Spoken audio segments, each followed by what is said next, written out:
Uma coisa nós temos que admitir: o Brasil nunca foi tão famoso no cenário internacional quanto agora.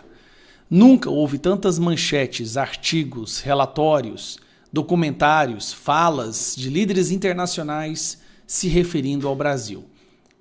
Tem que ser dito, Lula conseguiu fazer uma coisa: deixou o Brasil famoso novamente.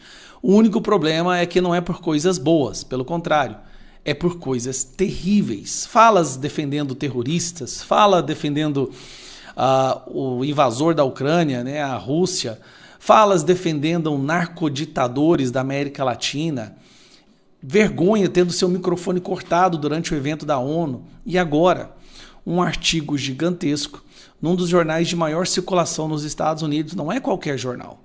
Eu me refiro ao Wall Street Journal, que é o jornal mais lido ali na Wall Street, onde está o dinheiro nos Estados Unidos, onde estão os bancos, os investidores, as pessoas que entendem de economia, pessoas que realmente determinam o caminho do dinheiro e do dólar americano. E o artigo que saiu lá foi esse aqui. Não poderia ser pior, gente. What's behind the meltdown in Brazil? O que está por trás do colapso no Brasil? Aqui, obviamente, ele está em inglês, mas eu coloquei para traduzir e aqui está o mesmo artigo em português. O que está por trás do colapso no Brasil? Acompanhe aqui para mim que você vai entender como que o Brasil está sendo visto lá fora e como que o coelho saiu da cartola. Eles não conseguem mais esconder o que está acontecendo com o Brasil. Uma reforma fiscal decepciona os investidores enquanto os tribunais tomam partido na política. Vamos ler a matéria. Os investidores saíram do Brasil na semana passada enviando sua moeda, o real, para níveis historicamente baixos e o risco país disparando. As ações brasileiras despencaram. O pânico veio após meses de deterioração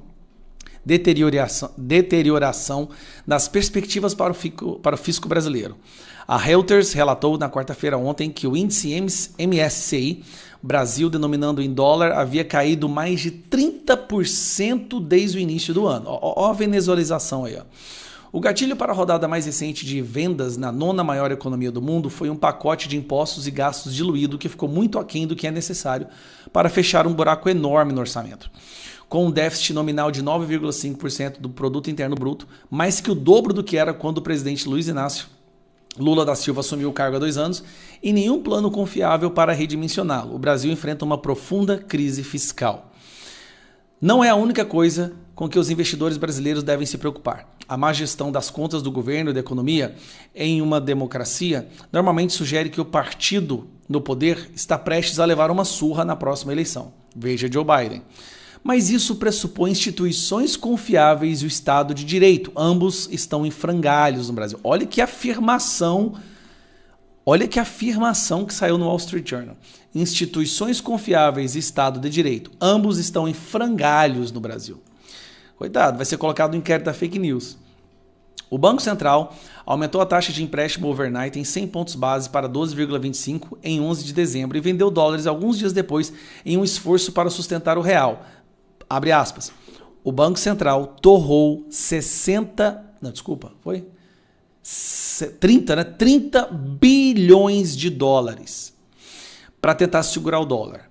Isso equivale, meus amigos, a mais de 180 bilhões de reais que foram torrados, queimados. Aí vem a pior parte. Não adiantou nada. O dólar voltou, subiu de novo e está terminando o dia em 6,20. Voltando ao artigo. Mas quando a reforma rendeu muito pouco, como a reforma rendeu muito pouco na semana passada, os investidores novamente se dirigiam para as saídas.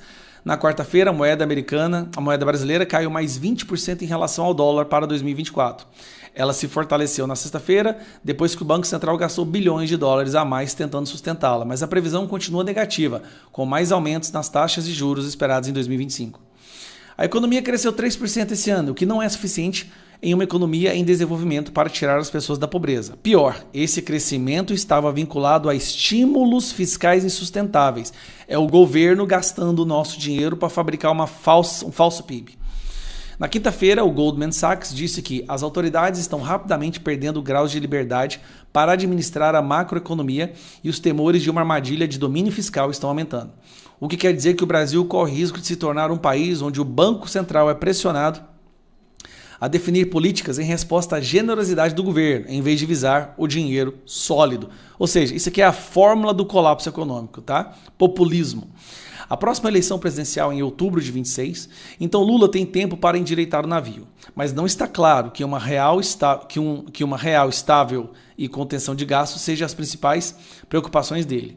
Ele é um populista de esquerda cuja única receita para vencer eleições competitivas exige carne de porco. No caso, picanha aqui, né? Agora que o orçamento está esgotado, pode-se esperar que ele e seu partido façam maior uso de seu controle sobre o Supremo Tribunal Federal, autoridades eleitorais, promotores e Polícia Federal. A influência de Lula no Tribunal Superior é aparente. Em 2021, anulou sua condenação por corrupção. Olha o que eles estão alegando aqui, cara. Que havia sido confirmada 2 vezes por tribunais inferiores. Usou um tecnicismo somente depois que o prazo da prescrição expirou e ele não pôde ser julgado novamente. Isso permitiu que ele concorresse à presidência em 2022. A Polícia Federal, equivalente à Federal Bureau of Investigation dos Estados Unidos, alegou que o ex-presidente Jair Bolsonaro faz parte de um grupo criminoso que tentou mantê-lo no cargo, mesmo depois dele ter perdido para Lula em 2022. Os promotores ainda não acusaram o senhor Bolsonaro e ele mantém sua inocência, mas esforço para condená-lo, desculpa, mas esforço para condená-lo, cadê? Perdi aqui, ó. No Tribunal da Opinião Pública é inconfundível. Um tribunal eleitoral proibiu de concorrer a um cargo até 2030. A Polícia Federal está atrás de outras figuras da oposição. Uma vítima é o congressista Marcel Van Hatten, um crítico declarado do excesso de autoridade da Suprema Corte e agora sujeito a uma investigação por seu exercício de liberdade de expressão no plenário da legislatura. O Sr. Van Hatten denunciou a detenção ilegal do Felipe Martins, um insider de Bolsonaro que ficou detido 183 dias sob o pretexto de que ele era risco de fuga.